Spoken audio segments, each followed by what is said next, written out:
ಕರ್ನಾಟಕಕ್ಕೆ ಸಿಹಿ ಕಹಿ ಸುದ್ದಿ ನೀಡಿದ ಐಎಂಡಿ. ದಕ್ಷಿಣಕ್ಕೆ ರಿಲೀಫ್, ಉತ್ತರ ಕಲ್ಯಾಣಕ್ಕೆ ಶಾಕ್.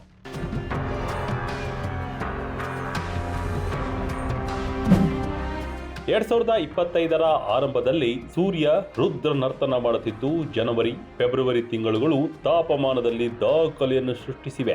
ಈಗಲೇ ಈ ರೀತಿಯಾದರೆ ಈ ವರ್ಷ ಬೇಸಿಗೆ ಹೇಗಿರುತ್ತದೋ ಎಂದು ಜನ ಆತಂಕಕ್ಕೆ ಒಳಗಾಗಿದ್ದರು.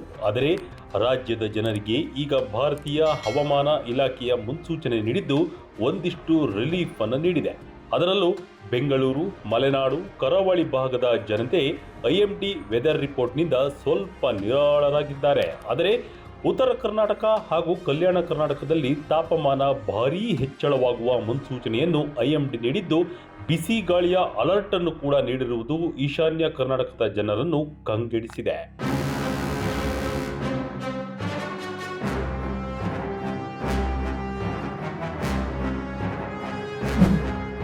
ಹೌದು, ಜನವರಿ ಹಾಗೂ ಫೆಬ್ರವರಿಯಲ್ಲಿ ದಾಖಲೆಯ ಉಷ್ಣಾಂಶ ದಾಖಲಾದ ಮೇಲೆ ಮಾರ್ಚ್ನಿಂದ ಮೇ ಅವಧಿಯಲ್ಲಿ ಕರ್ನಾಟಕ ತೀವ್ರ ಉಷ್ಣಾಂಶ ಹಾಗೂ ಅಧಿಕ ಮಳೆಯನ್ನು ಕಾಣುವ ಸಾಧ್ಯತೆ ಇದೆ ಎಂದು ಹವಾಮಾನ ಇಲಾಖೆ ಮುನ್ಸೂಚನೆ ನೀಡಿದೆ. ಬೆಂಗಳೂರು ಸೇರಿ ದಕ್ಷಿಣ ಕರ್ನಾಟಕದಲ್ಲಿ ಪೂರ್ವ ಮುಂಗಾರು ಅಬ್ಬರಿಸುವ ಸಾಧ್ಯತೆ ಇದೆಯಾದರೂ ಉತ್ತರ ಕರ್ನಾಟಕ, ಅದರಲ್ಲೂ ಕಲ್ಯಾಣ ಕರ್ನಾಟಕದಲ್ಲಿ 2 ರಿಂದ 4 ದಿನ ತೀವ್ರ ತಾಪಮಾನ ದಾಖಲಾಗುವ ಸಾಧ್ಯತೆ ಇದೆ. ಈ ಹಿನ್ನೆಲೆಯಲ್ಲಿ ಹೀಟ್ ವೇವ್ ಅಲರ್ಟ್ ಅನ್ನು ಕೂಡ ಐಎಂಡಿ ನೀಡಿದೆ. ರಾಜ್ಯದ ಬೇಸಿಗೆ ಬಗ್ಗೆ ಐಎಂಡಿ ನೀಡಿರುವ ಮುನ್ಸೂಚನೆ 2 ಭಾಗಗಳಲ್ಲಿ ವಿಭಿನ್ನ ಹವಾಮಾನ ಪರಿಸ್ಥಿತಿಯನ್ನು ತೆರೆದಿಟ್ಟಿದೆ. ಕರಾವಳಿ ಮಲೆನಾಡಲ್ಲಿ ಪೂರ್ವ ಮುಂಗಾರು ಅಬ್ಬರ. ಬೇಸಿಗೆಯಲ್ಲಿ ಬೆಂಗಳೂರಲ್ಲೂ ಅಬ್ಬರಿಸಲಿದ್ದಾನೆ ವರುಣ.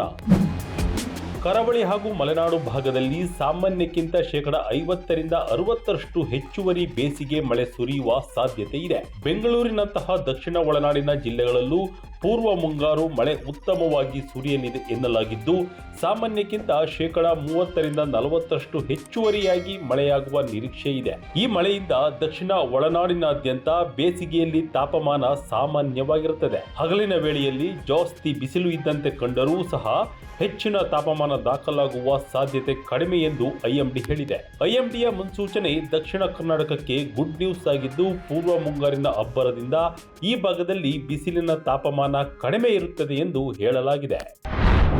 ಕಲ್ಯಾಣ ಕರ್ನಾಟಕದಲ್ಲಿ 45 ಡಿಗ್ರಿ ತಲುಪಲಿದೆ ಬಿಸಿಲು. ಏಪ್ರಿಲ್ ಮೇ ತಿಂಗಳಲ್ಲಿ ಉತ್ತರಕ್ಕೆ ತುಂತುರು ಮಳೆ ಭಾಗ್ಯ. ಇನ್ನು ಫೆಬ್ರವರಿಯಲ್ಲಿ ಕಂಡ ಬಿಸಿ ಮತ್ತು ಶುಷ್ಕ ಹವಾಮಾನ ಕರ್ನಾಟಕದ ಈಶಾನ್ಯ ಜಿಲ್ಲೆಗಳಲ್ಲಿ ತಾಪಮಾನದ ತೀವ್ರತೆಯನ್ನು ಹೆಚ್ಚಿಸುವ ನಿರೀಕ್ಷೆ ಇದೆ.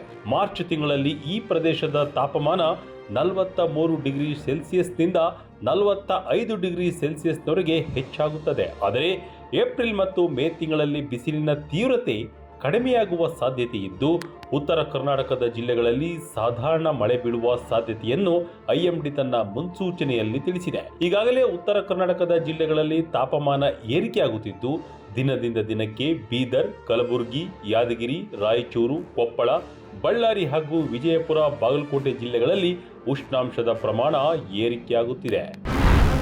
ಬಿರು ಬೇಸಿಗೆಗೆ ಬೆಂಗಳೂರಿಗರಿಗೆ ತಣ್ಣನೆ ಸುದ್ದಿ. 2024ಕ್ಕಿಂತ ಕಡಿಮೆ ತಾಪಮಾನ ಇರಲಿದೆ ಎಂದ ತಜ್ಞರು. ಪ್ರಮುಖವಾಗಿ ರಾಜಧಾನಿ ಬೆಂಗಳೂರು ಬೇಸಿಗೆಯಲ್ಲಿ ಸಾಮಾನ್ಯ ಉಷ್ಣಾಂಶ ಇರಲಿದೆ ಎಂದು ತಜ್ಞರು ಅಂದಾಜಿಸಿದ್ದು, ಲಾ ನಿನಾ ಎಫೆಕ್ಟ್ ದುರ್ಬಲ ಆಗುತ್ತಿರುವುದು ಹೆಚ್ಚಿನ ತಾಪಮಾನಕ್ಕೆ ಕಾರಣ ಎಂದು ಹವಾಮಾನ ಶಾಸ್ತ್ರಜ್ಞರು ಹೇಳಿದ್ದಾರೆ. 2024ರ ಬೇಸಿಗೆಯಲ್ಲಿದ್ದಂತೆ ಬೆಂಗಳೂರು ಮತ್ತು ಸುತ್ತಮುತ್ತಲಿನ ಜಿಲ್ಲೆಗಳಲ್ಲಿ ಈ ವರ್ಷ ತಾಪಮಾನ ಇರಲ್ಲ.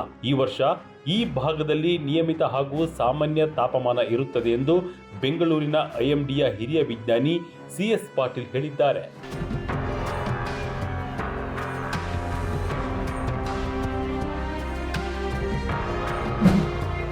ಹಗಲಿನ ವೇಳೆ ಬಿಸಿಲು ಸಾಮಾನ್ಯವಾಗಿದ್ದರೂ ನಗರ ಪ್ರದೇಶಗಳಲ್ಲಿನ ವಾತಾವರಣದ ಕಾರಣಕ್ಕೆ ಸೆಕೆ ಹೆಚ್ಚಿರುವಂತೆ ಕಾಣುತ್ತದೆ. ರಾತ್ರಿಯ ವೇಳೆ ಕೂಡ ಬಿರು ಬೇಸಿಗೆಯ ಅನುಭವವಾಗುತ್ತದೆ ಎನ್ನಲಾಗಿದ್ದು, ಬೆಂಗಳೂರು ಮತ್ತು ಸುತ್ತಮುತ್ತಲಿನ ಪ್ರದೇಶಗಳಲ್ಲಿ ರಾತ್ರಿಯ ತಾಪಮಾನವು 1 ಅಥವಾ 2 ಡಿಗ್ರಿಗಳಷ್ಟು ಹೆಚ್ಚಾಗುವ ನಿರೀಕ್ಷೆ ಇದೆ ಎಂದು ತಜ್ಞರು ಹೇಳಿದ್ದಾರೆ.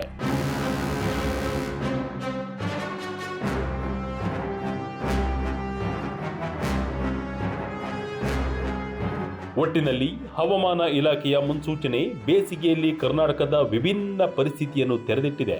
ಒಂದು ಕಡೆ ಪೂರ್ವ ಮುಂಗಾರು ಅಬ್ಬರಿಸಲಿದೆ ಎಂದು ಹೇಳಿದ್ದರೆ ಮತ್ತೊಂದು ಕಡೆ ಸೂರ್ಯನ ರುದ್ರ ನರ್ತನ ನಡೆಯಲಿದೆ ಎಂದಿದೆ. ಬೇಸಿಗೆಯಿಂದ ತಪ್ಪಿಸಿಕೊಳ್ಳಲು ಜಾಸ್ತಿ ನೀರು ಕುಡಿಯಿರಿ, ಹಣ್ಣು ತಿನ್ನಿ ಹಾಗೂ ಇತರ ಮುಂಜಾಗೃತಾ ಕ್ರಮಗಳನ್ನು ಕೈಗೊಳ್ಳಿ.